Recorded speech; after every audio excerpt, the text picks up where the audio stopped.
Alright, now tuko na habari kutoka Marekani.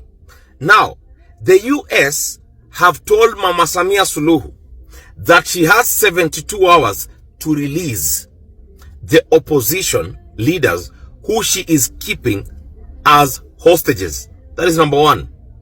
Number two, watu wa Marekani wamesema lazima Tanzania wawe na kitu inaitwa a free, fair and verifiable elections. Let's see how it goes. Major breaking news. The President of the United States, Donald J. Trump, has sent a harsh warning on the President of Tanzania, Mama Samia Suluhu. He has given her 72 hours to ensure all the political party prisoners are out of jail. They are literally set free, and Tanzania to organize for a re-election for the citizens of Tanzania to actually go ahead and choose the leader by themselves. You won't believe this. This particular woman had actually jailed major opposition leaders likes of Tundu Lissu just because she found them a threat, and now Donald Trump had sent a warning. You might be asking, who is Donald Trump? Most of the African nations are depending on the Western influence, and this is the reason as to why he has sent this particular warning, because the organization we have in Africa, AU, has literally done nothing and they have not spoken about it. You also, the president of Djibouti, the president of AU went ahead and congratulated her.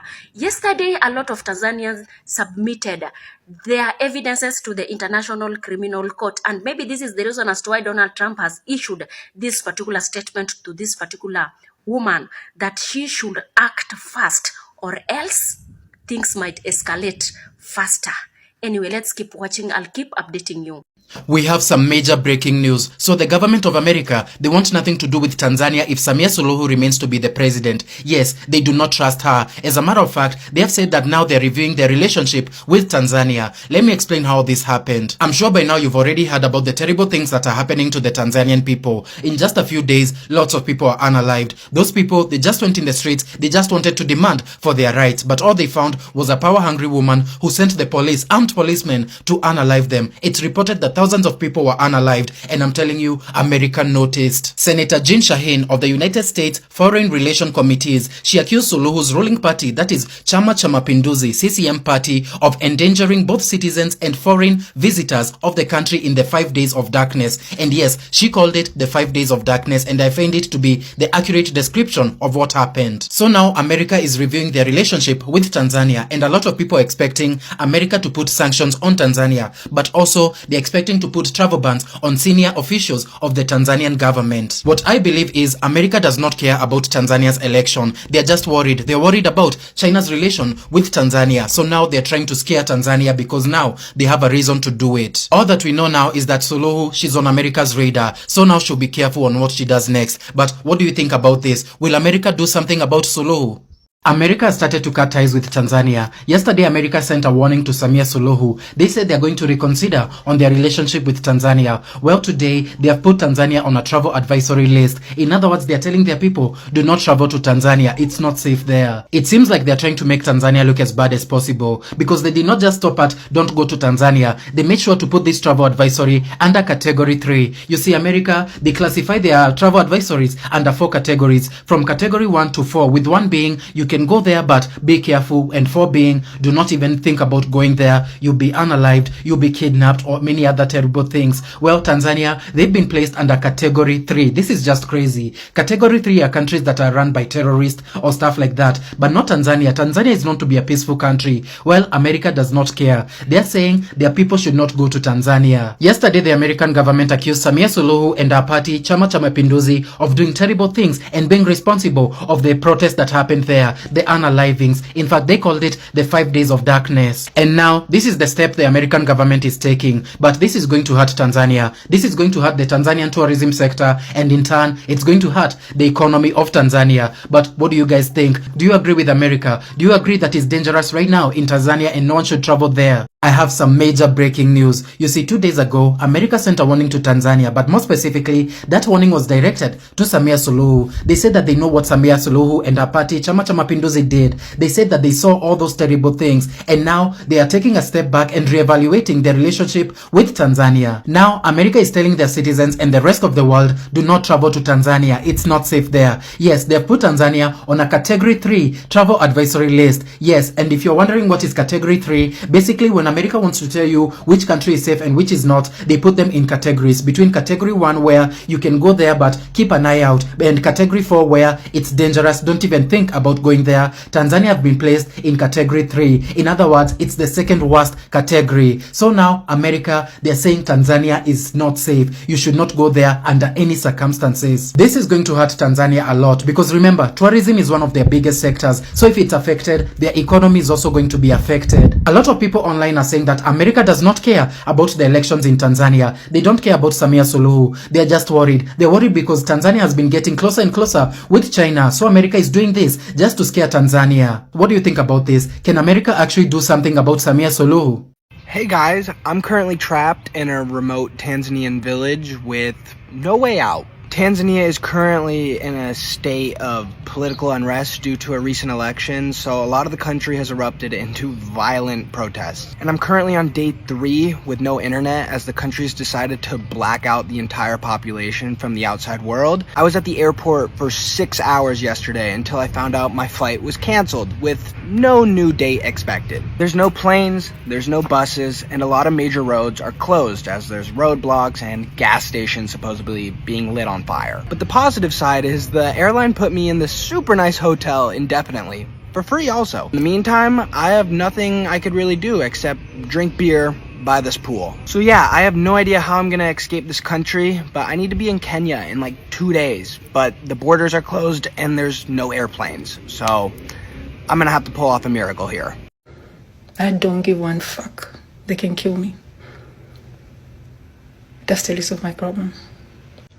Kama mtakumbuka ile, I don't know, 2 weeks ago, wakati naenda DC, nilisimamishwa na FBI, wakiniwarn kwamba I'm in danger, nisiende kwenye ile maandamano ya DC. Alafu nilivorudi, nikawa na mkutano nao Monday ya ile. Kwa hiyo nikawaelezea kila kitu. Nachokifanya, nikawaelezea kwamba mimi na expose to corruption ya government, na yani nimewaonesha tu wa Tanzania kodi zao zinavyotumika na wanavyoibiwa kwa ushahidi, na mimi nikasuggest to deal with this, yafanyike maandamano ya kumuondoa Samia. Hicho ndio kitu nilichokifanya.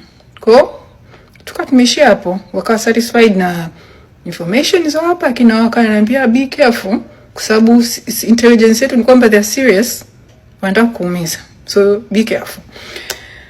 So leo asubuhi, about I think just 1 hour ago,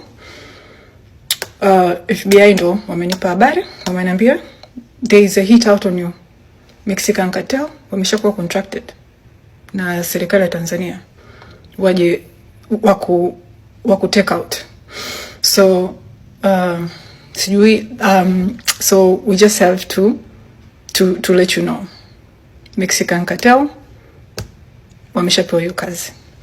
So guys, nikidisappear nikinini, that's what happened to me. But to tell you the truth, I couldn't care less. I don't even give a fuck. The African Union is now condemning the Tanzania elections. In fact, they're saying that the elections failed to comply with democratic standards. You see, there were 72 observers on the ground from the African Union. And some of the things they observed was the fact that there was ballot stuffing, there was internet blackout imposed by governments, and allegations of excessive use by the military. And so according to the African Union, all this compromised election integrity. So in a report released by the African Union, they go ahead and say that the election did not comply with AU principles, normative frameworks, and other international obligations and standards for democratic elections. Now, African Union is not the only regional bloc that has called out Tanzania. Even SADC, which is the Southern African Development that Tanzania also belongs to. In fact, they cite violence, censorship, and even general intimidation. And also the fact that disqualification of other candidates actually created an even political playing field. Now, President Samia Suluhu has already been sworn in and she's been defending the polls. In fact, she says that she does have great respect for the international observers, but she dismisses these reports and goes ahead and actually quotes former Tanzania President Benjamin Mkapa and says that they will take the advice, but they will not compromise on their sovereignty. What are your thoughts on this? What do you think of what African Union and SADC are saying as compared to what Samia Suluhu is actually talking about? Please share with me your thoughts in the comment section below. Sikiliza alichokisema Rais mstaafu Barack Obama kinachoendelea nchini Tanzania. Sikiliza hapo juu, nimekuwekea video. Kisha utaniambia maoni yako pia hapo chini kwenye comment. We have to stop pretending that countries that just hold an election where sometimes the winner somehow magically gets 90% of the vote because all the opposition is locked up or can't get on TV is a democracy. Democracy depends on strong institutions, and it's about minority rights and checks and balances and freedom of speech and freedom of expression and a free press and the right to protest and petition the government and an independent judiciary and everybody having to follow the law. Mido nacheza mdhamini si nakaona dai moshi tazivuta limit ya fuliza imeongezeka nikoma neza shika jag na kanudu sie nacheza kiroro neza fika soko turirime mdagi meditation naki shusha kibandaski cha podonde neza rada nama vuta izoma.